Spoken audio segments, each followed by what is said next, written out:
My son's teacher has been giving him some strange homework. His latest assignment was horrifying. I'm not a massive fan of homework, but it seemed like the homework that Mrs. Wagner always set quite simple tasks that could easily be completed in a night, for the most part. Initially, Dylan had to ask a parent and find out what their parents did for work and ask 3 questions about their job. But as time went on, I started to get scared. The homework began to get a little more personal. Every night, I would ask Dylan what his homework was for that night, and then I would help him with it if he needed help. That's when I noticed the homework becoming a little bit strange. One night, on Dylan's 3rd week of being in the new class, he came home, looking upset. I asked him, when he entered the kitchen, what was wrong, and he told me that everything was okay. I could tell, though, that something was wrong, but he didn't want to tell me. Dylan spent most of the night in his room. We decided to let him stay there for a while, but after an hour or 2, I went in to see him and let him know that it was time to go to bed.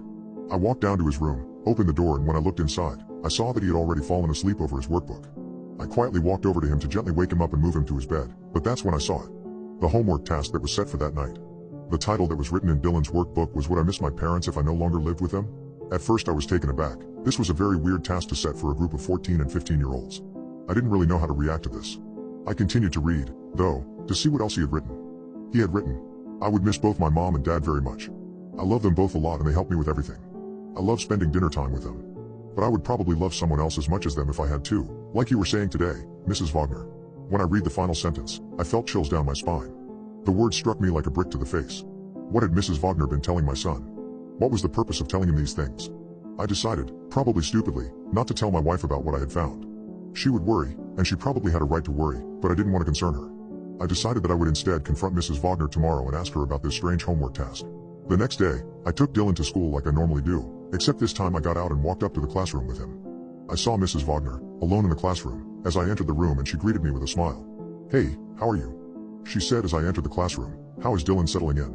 She was dressed in a flannel skirt with a black jacket and her brown hair was slightly curled.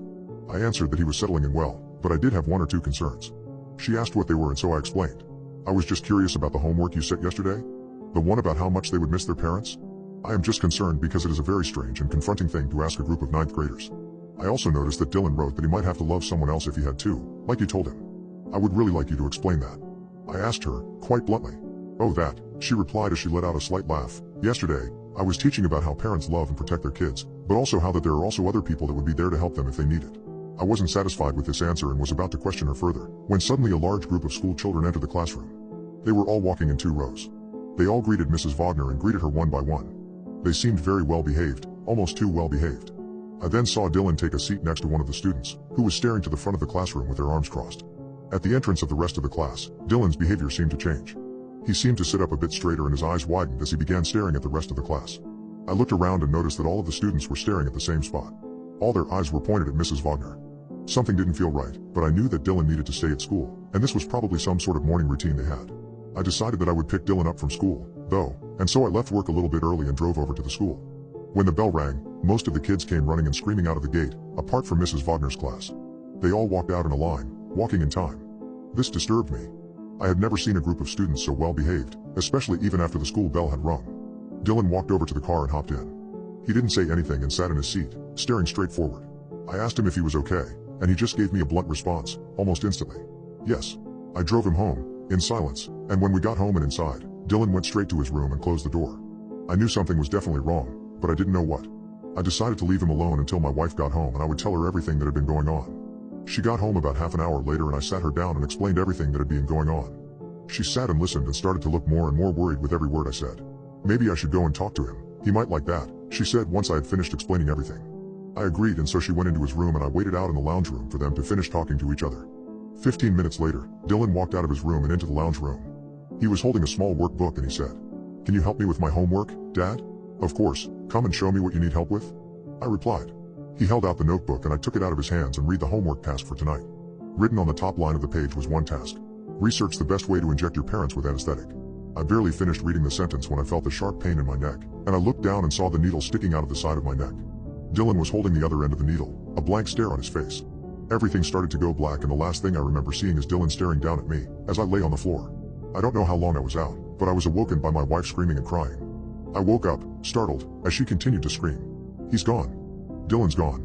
She kept screaming. I looked up at her and the first thing I saw was the small pin prick that was on the side of her neck. She had been injected too. I didn't know what to do, but I knew I had to find my son. I tried my best to get up, but I think the drug hadn't properly worn off yet because I still couldn't move properly. I could move my arms, so I managed to get my phone out of my pocket and dial the police. I explained to them what had happened, and they said that they would send officers out and would begin looking for Dylan. I then noticed that it was already 9 in the morning, and so I decided to ring the school and see if Dylan had gone there. I dialed and a lady answered the phone. I asked if she had seen Dylan from Mrs. Wagner's class.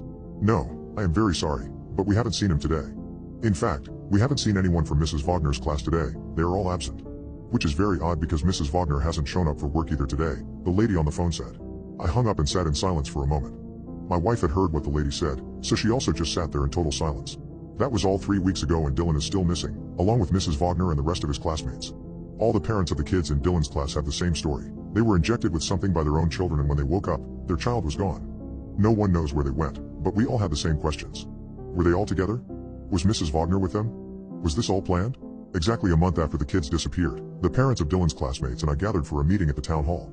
We needed to share our experiences, our fears, our guilt. But as we were sharing our stories, one parent, Mrs. Johnson, whose son was also in Mrs. Wagner's class, remembered a strange detail. Mrs. Wagner had often spoken about a cabin her family owned deep in the woods, about 50 miles north of town. The police had searched her home and nearby areas, but nobody thought to check the cabin. Armed with this new information, we immediately called the police and relayed the information. They promised to launch a search the next morning and advised us to stay home for our safety.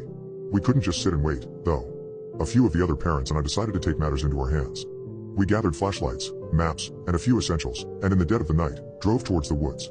We navigated the dense forest for hours, the silence broken only by the sound of rustling leaves and our pounding hearts. As the sun began to rise, we came across an old, dilapidated cabin. The windows were boarded up and the paint was peeling off, but it was still standing. My heart pounded in my chest as we approached the cabin. We called for our kids, praying they would hear us and respond. Instead, what greeted us was an eerie silence. Taking a deep breath, I pushed open the creaking door of the cabin. What we found inside was beyond our worst nightmares. The cabin was empty, but the walls were covered in scribbled writing and drawings that looked like they were done by children. A detailed plan was sketched out on one wall, outlining a strategy for the children to inject their parents and make their way to the cabin. The plan was signed with Mrs. Wagner's name. As we frantically scanned the room, something else caught our attention. A stack of notebooks lay on a dusty table. The cover of each notebook had a child's name, the names of all the missing children from Mrs. Wagner's class. I picked up Dylan's notebook, my hand shaking. I flipped through the pages, filled with more strange homework assignments, notes, and ramblings that seemed to be instructions from Mrs. Wagner. The last page stopped my heart. It was a drawing made by Dylan. It showed all the children, including him, standing hand in hand with Mrs. Wagner. They were standing at the edge of what seemed like a cliff, all smiling. And under the drawing, Dylan had written one chilling line: "How to eliminate your family, including yourself."